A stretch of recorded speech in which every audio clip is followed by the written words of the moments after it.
It's showtime! Patuloy na dinepensahan. Pahayag ng netizens sa suspensyon ng It's Showtime. Alamin!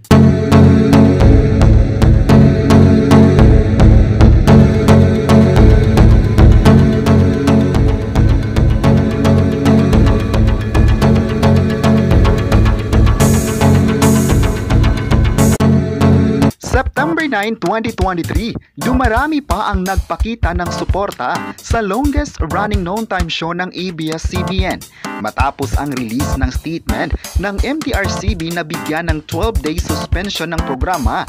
Bigla itong nakakuha ng reaksyon mula sa mga netizens.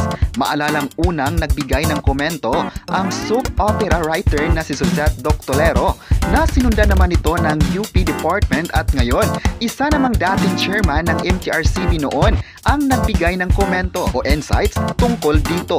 Sa isang interview, ayon pa ni Eugenio Villarreal na nakakalungkot raw ang balita na papatawan ng 12-day suspension ng It's Showtime.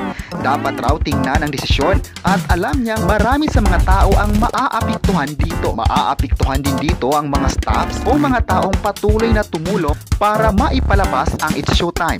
Ayon pa ni Villarreal, marami talaga ang maaapektuhan dito.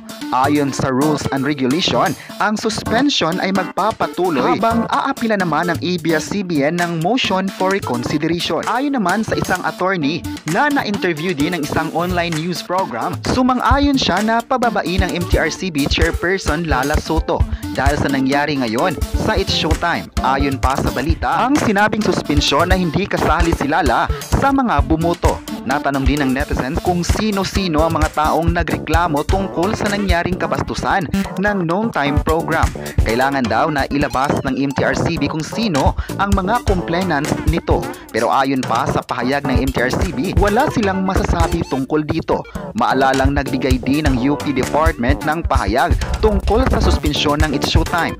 Ayon pa nila, lack of wisdom ang naging desisyon ng MTRCB. Inamin din nilang nadismaya sila sa desisyon na ito. Samantala, patuloy namang mapapanood ang It's Showtime sa lahat ng partners nito. Patuloy pa rin ang pagpapasaya sa madlang people.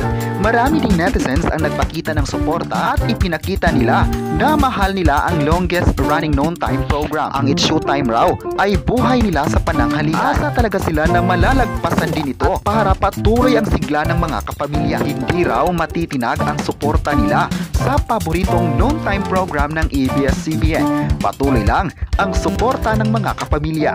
Kayo, ano ang masabi nyo na dumarami na ang nagpakita ng suporta sa It's Showtime?